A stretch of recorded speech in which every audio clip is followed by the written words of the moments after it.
अस्सलाम वालेकुम शहज़ादियों, क्या हाल चाल है आप सबके। तो इतने दिनों बाद फ़ाइनली मैं वापस आ गई हूँ। ठीक है, कुछ हेल्थ इश्यूज़ थे और कुछ बिज़ी हुई हुई थी, खुद थोड़ा सा काम का बर्डन था, तो इस वजह से बिल्कुल भी दिल नहीं कर रहा था कि यूट्यूब पे थोड़ा काम किया जाए। मगर अब मैं सोच रही हूँ अब रेगुलर रूटीन से और कुछ ना सही तो बंदा व्लॉग की छोटी छोटी क्लिप्स ही ऐड कर दे। तो दावत थी, ठीक है, ये भी बताऊंगी किसकी है, और साथ ही साथ जो आज मैं सारी कुकिंग करूंगी वो भी आप लोगों के साथ शेयर करूंगी। और आप लोगों को पसंद आए तो आपने लाइक शेयर ज़रूर करना है। जैसा आप लोगों को पता है कि मैं काम पहले ही स्टार्ट कर देती हूँ, मतलब जिस दिन आना होता है मेहमानों ने उस दिन पहले 1 या 2 दिन पहले से ही मैं काम की रूटीन अपनी स्टार्ट कर देती हूँ, कटिंग का और सारा जो मैरिनेट वगैरह करने का सामान होता है वो सारे। तो ये 1 दिन पहले की क्लिप है। मैंने अदरक लहसुन और ये टमाटर पेस्ट और प्याज सारी कटिंग करके अच्छी तरीके से मैंने ये 1 दिन पहले ही कटिंग करके रख ली थी। पेस्ट बना लिया था टमाटरों का भी और प्याज भी अच्छे से ब्राउन करके रख ली थी। प्याज में मैंने थोड़ा सा नमक डाला था बहुत अच्छी क्रिस्पी सी ब्राउन सी फ्राई होती है और सबसे बढ़कर जलती भी नहीं है। बाज़ दफ़ा ऐसा होता है ना कि वो कहीं कहीं से जल रही होती है। पहले मेरा इरादा था कि इसको मैं टमाटरों को मैं थोड़ा सा ऑयल में फ्राई कर लूँगी, लेकिन फिर मेरा माइंड चेंज हो गया और मैंने इसको कटिंग करके ना ब्लेंडर में ब्लेंड कर लिया। मैंने इतनी छोटे छोटे पीसेस किए थे। तो ये साथ ही साथ मैं अपनी प्याज भी चलाती रहूँगी कि कहीं लग ना जाए, क्योंकि प्याज ऐसी चीज़ होती है, मैं कहती हूँ इसको 1 मिनट के लिए भी नहीं छोड़ा जा सकता। ये जैसे ही नरम होती है वैसे ही लगना स्टार्ट हो जाती है, तो मुसलसल इसे चलाना पड़ता है। और ये मैं सारी ही चीज़ों की, मतलब जितनी मैंने कुकिंग करनी थी ये सारी चीज़ों की मैं प्याज कटिंग करके फ्राई कर रही थी। सारी प्याज ना मैं एक साथ ही फ्राई इसलिए कर लेती हूँ क्योंकि बंदे ने अगर 2 से 3 डिशेस बनानी हो तो फिर ये मसला नहीं होता कि हर डिश के लिए अलहदा से भाई प्याज कटिंग करो फिर फ्राई करो, तो मुझे बहुत टाइम वेस्ट वाला काम लगता है। मैं इसीलिए एक साथ ही सारी प्याज, जैसे 1.5 किलो हो गई या 5-6 किलो हो गई, जितनी भी मतलब आपने यूज़ करनी हो आप वो करके फ्राई करके रख लें। साथ ही साथ मैं ये शामियों की जो दाल थी ये मैंने भिगो के रख दी थी ताकि नेक्स्ट डे या सुबह मॉर्निंग में ना इसको मैं अच्छे से शामियों के लिए तैयारी कर लें। तो इसके साथ मैं आपको बताती जाऊँ कि ये सारी जो कुकिंग होती है ये खाली मैं ही नहीं करती, ये मेरी सास भी मेरे साथ मेरी हेल्प करवाती रहती हैं। मतलब ऐसा होता है कि अगर मैं कोई चीज़ काम कर रही हूँ तो वो कोई बैठने वाला काम कर लेती हैं, वो किसी कटिंग वाला काम कर लेती हैं, अदरक लहसुन बना लेती हैं। तो ऐसा नहीं है कि खाली मैं हूँ तो मैंने ही कुकिंग करनी है, नहीं ऐसा नहीं है। वो किसी चीज़ को मसाला लगा देती हैं, मैं उन्हें चीज़ें पास करती रहती हूँ। तो हम लोग एक दूसरे का साथ देकर कुकिंग कर लेती हैं, किसी एक पे भी कोई बर्डन नहीं होता। ना ये होता है कि सारा काम उन्होंने किया, ना ये होता है कि सारा काम मैंने किया। तो हम बहुत बैलेंस आउट करके अपनी ना कुकिंग कर रहे होते हैं, एंजॉय कर रहे होते हैं। मतलब मैंने काम डिवाइड किए हुए होते हैं, मम्मा आप ये कर लो, मम्मी मैं ये कर लेती हूँ, इस तरीके से वो मुझे बताती रहती हैं, मैं बताती रहती हूँ उन्हें, और इस तरीके से हमारा काम बड़ा जल्दी हो जाता है और बहुत अच्छा हो जाता है। कोई भी इतना ज़्यादा थकते तो हैं, ज़ाहिर ही बात है। और साथ ही साथ ये नेक्स्ट डे की क्लिप है। ये सुबह में गैस का इशू हो रहा था तो सास ने पहले ही हमारी सुबह शामी रेडी कर ली थी, और ये रात को मैं सारी कुकिंग मैरिनेट वगैरह करके और सारा सामान जो है ये मैंने किचन भी साफ़ कर लिया था, दूध भी बॉईल कर लिया था, और तवा भी बड़ा गंदा हो रहा था वो भी मैंने क्लीन किया था, क्योंकि मुझे बिल्कुल तवा ना जो मोटा मोटी लेयर होती है ना मुझे बहुत ज़हर लगती है। तवे से याद आया, ये तो हमारा तवा कुछ भी नहीं है। मैं एक दफ़ा अगर मैं अपनी खाला के घर गई तो मैं उनका तवा जो रेगुलर यूज़ होता है वो मैं दिखाऊंगी कि वो किस कंडीशन का, इतना हसीन कि आपको प्यार हो जाएगा उनके तवे से मतलब बहुत क्लीन है वो। ओके, तो रात को ही मैंने सारा किचन डन कर लिया था, सारा कुछ सफाई कर ली थी, और फिर उसके बाद लेट नाइट आया था मेरा चिकन और मेरी फ़िश। अभी मैं फ़्री होके अंदर बैठी थी और फिर साथ ही चिकन आ गया था, तो मैंने कहा चलो जी इसका भी काम तमाम करें। फिर साथ ही चिकन और फ़िश को वॉश किया अच्छी तरीके से। अच्छा, सास मेरी ना फ़िश को आटा लगा के वॉश करवाती हैं, उसे ये है कि अच्छी तरह साफ़ हो जाती है। तो यहाँ सास दो जगह चिकन को डिवाइड किए, एक जगह सालन के लिए और एक जगह बिरयानी के लिए। तो यहाँ पे मैं बिरयानी का मसाला रेडी कर रही हूँ मैरिनेट के लिए, मतलब अदरक लहसुन का पेस्ट, दही और एक अदद बिरयानी मसाले का साशे नेशनल वालों का, वो मैं ऐड करती हूँ। और ये साथ ही मैं मसाला लगा रही हूँ और दूसरी तरफ सास अचार गोश्त का मसाला रेडी कर रही हैं। अच्छा, बिरयानी की चिकन का जो मसाला होता है ना वो रेगुलर रूटीन से थोड़ा सा ज़्यादा स्पाइसी होता है, क्योंकि उन्होंने सिंपल बॉयल चावलों में मिक्स होना होता है ना, तो वो थोड़ा सा ना स्पाइसी रखना चाहिए। मतलब मैं ये कहती हूँ, मेरा ये टेस्ट है। बाकी आप अगर और हाँ, साथ मैंने ये कुटी हुई मिर्चें भी ऐड करती हूँ और ये अच्छे से मिक्स कर रही हूँ साथ साथ। तो मैं आपको बताती जाऊँ, दावत जो थी वो फैसल के चचा भी लगते हैं और फैसल की खाला भी लगती हैं, उनके बच्चों की शादी हुई थी तो उनकी दावत की है हमने और बहुत मज़ा आया। टाइम से आए थे वो लोग, सारा कुछ डन हो गया था, कुकिंग भी बहुत ज़बरदस्त हुई थी, हमारी सारी चीज़ें टाइम से डन हो गई थी। नमक, मिर्च, हल्दी, दही, अदरक लहसुन का पेस्ट, थोड़ा सा गरम मसाला और कुटी मिर्चें। आप चाहें तो आप इसमें फूड कलर ऐड कर सकते हैं, ठीक है। मतलब ये चीज़ तो मेरी फिंगर टिप में है ना।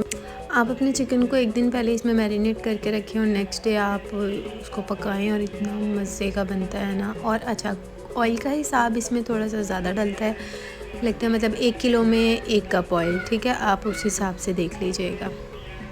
यहाँ पे थोड़ा सा मैं टेस्ट करके देख रही हूँ, सारा कुछ परफेक्ट है।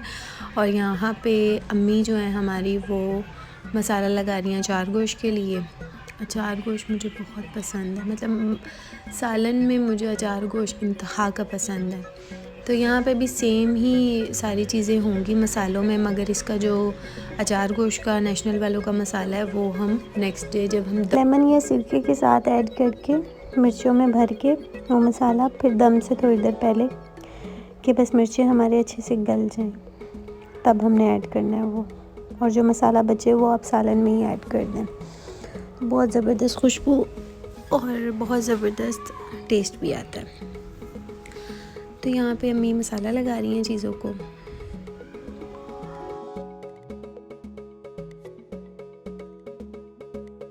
काफ़ी टाइम हो गया था हमें और बहुत ज़्यादा थक गए थे। थकने के साथ साथ इतनी शदीद ठंड हो रही थी ना कि बहुत ज़्यादा ठंड हो रही थी। और गैस का भी इशू हो रहा है हमारी तरफ आजकल, बहुत मसला हो रहा है, इसीलिए हमें पहले ही चीज़ें सारी अपनी प्रेप कर लेनी पड़ती हैं। 12 बजे तक हम फ्री हुए थे और मैं बस हो गई थी, मेरी मुझसे और खड़ा नहीं हुआ जा रहा था। तबीयत भी थोड़ी सी डाउन हुई हुई थी, इसलिए मैं 12 बजे तक सारा काम डन करके खाना खा के और मैं चली गई थी रूम में। ये नेक्स्ट डे की क्लिप है। सारा कुछ मैं नीचे आई हूँ तो आंटी हेल्पर जो है वो सारी सफाई कर गई थी, अम्मी ने अच्छे से करवा ली थी। और अम्मी ने सुबह में ही सालन वगैरह रेडी कर लिए थे, गैस आ रही थी और ये साथ हफ्सा आ गई थी हमारी और उसने बर्तन वो सारी हेल्प करवाने आई थी बेसिकली हमारे साथ। सारे उसने बर्तन वगैरह निकाले जो यूज़ होने थे वो साफ़ करके, और देन मैं किचन में गई हूँ। किचन में जाने के बाद मैंने सैलड रेडी की है, सैलड के साथ साथ किचन नीट वगैरह की है और साथ ही साथ जो फ़िश को हमारा मसाला लगा था, मैंने सोचा है कि मैं फ़िश को ना थोड़ा सा स्टीम कर लेती हूँ, तो ये शाम में जब वो लोग आएंगे तो इतनी ज़्यादा देर नहीं लगेगी एक तो कुकिंग में, और ये है कि अच्छी बन जाएगी। तो ये मैंने अपनी से फनकारी लगाई थी, बताती हूँ आगे हुआ क्या है।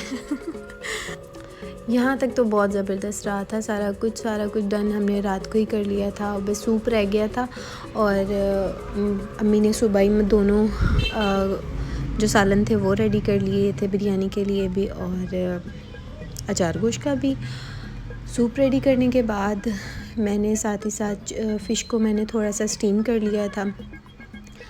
गलती मेरे से एक ही हो गई थी, जब मैंने फ्राई करने लगी थी ना फ़िश को तो वो नरम काफ़ी हुई हुई थी, ठीक है, क्योंकि वो ऑलमोस्ट हाफ़ कुक हुई हुई थी। तो मैंने ना ज़्यादा फ़िश डाल दी थी कढ़ाई में और मतलब इतना ऑयल मेरा भी गर्म ही नहीं हुआ था, तो वो टूट रही थी। और उस टाइम गेस्ट आए हुए थे और मेरा बहुत दिमाग ख़राब हो रहा था, इंतहा का मुझे गुस्सा आ रहा था कि ये क्यों टूट रही है, ये ज़्यादा पक गई है, ये क्या इशू है। तो फिर चची ने कहा इसमें कॉर्नफ्लोर लगा के ऑयल और ज़्यादा पकाया और थोड़ी थोड़ी ऐड की, तो ये है कि वो लेवल में हो गई थी। और फिर जो टूट रही थी वो नहीं मैंने रखी गेस्ट के आगे ना, वो मैंने साइड पे रखी थी। तो ये हफ्सा से बड़ी मुश्किलों से ड्राई फ्रूट कटिंग हुए थे, खैर हो गई थी मीठे के लिए। तो यहाँ पे सारा कुछ रेडी है। ये आप लोग देख रहे हो। जब काम का टाइम होता है तो हम खाली एक काम नहीं कर रही होती किचन में, हमने साथ साथ बच्चों को भी देखना होता है और किचन भी नीट रखना होता है, बर्तन भी साफ़ करने होते हैं और जो काम कर रहे होते हैं हमने उसे भी मेंटेन रखना होता है। मतलब मैं ये कहती हूँ कि खाली आप एक काम किचन में रह के नहीं कर सकते, आपको हर तरफ अपना दिमाग और हर तरफ अपने हाथ चलाने पड़ते हैं, तभी काम टाइम पे और जल्दी भी हो जाता है। किचन भी फिर नीट करना होता है साथ, तो तभी आपका काम इतना परफेक्टली हो सकता है और हर चीज़ टाइम पे मेंटेन भी रह सकती है। तो यहाँ पे हम चावलों को दम लगाने की तैयारी कर रहे हैं। सारा कुछ हमारा डन था, बस फ़िश रह गई थी और शामी रह गए थे। वो मैंने सोचा था कि मैं रेडी होकर आऊँगी तो वो मैं जब स्टार्ट करूँगी, ताकि गरम गरम फिर सर्व हो तो वो ज़्यादा मज़े का लगता है। बाकी हर चीज़ डन हो गई थी, सूप भी रेडी हो गया था और अचार गोश्त भी रेडी हो गया था। अम्मी नमाज़ पढ़ने और चेंज करने चली गई थी। यहाँ मैं चावलों को दम लगा के सारी चीज़ें रेडी करके रख के ना फिर मैंने जाना था चेंजिंग के लिए, और साथ ही साथ मैंने याहिया को भी चेंज करवाना था क्योंकि मैंने उसके भी सुबह से कपड़े चेंज नहीं करवाए थे, बिज़ी थी मैं, तो इस वजह से।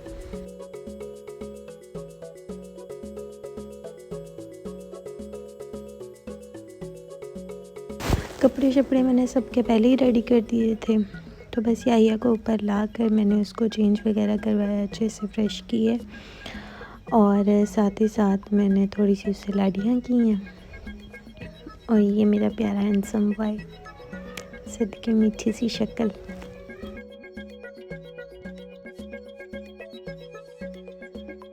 याहिया के साथ बहुत सी लाड़ियाँ करने के बाद जी मैं ख़ुद रेडी हुई हूँ और साथ ही साथ मैंने अपना रूम भी क्लीन कर लिया था जो थोड़ा बहुत मैस हो गया था। और उसके बाद मैं रेडी होके अच्छे से मैं नीचे गई हूँ। नीचे जाके कबाब फ्राई किए हैं और फ़िश फ्राई की है। इतने में गेस्ट आ गए थे सारे, मैंने वो क्लिप ऐड नहीं की क्योंकि ये सब मैं अपने लिए करती हूँ, वीडियोस मैं अपने लिए बनाती हूँ। हो सकता है जो हमारे घर गेस्ट आ रहे हों उसे ना पसंद आए, या मैं पब्लिकली मुझे नहीं पसंद बाहर जाके क्लिप्स ऐड करना। तो ये सब जो मैं करती हूँ वो मुझे अगर सही लगता है, सेटिस्फाई होती हूँ तो मैं फिर क्लिप्स ऐड करती हूँ, अदरवाइज़ नहीं मैं करती। तो होप सो आपको मेरी वीडियो अच्छी लगे, लाइक शेयर कमेंट ज़रूर कीजिएगा और नेक्स्ट व्लॉग बताइएगा कि मैं घर के रिलेटेड बनाऊँ या अपने काम के रिलेटेड बनाऊँ। तो दुआओं में याद रखिएगा। टेक केयर, टिल देन, अल्लाह हाफिज़।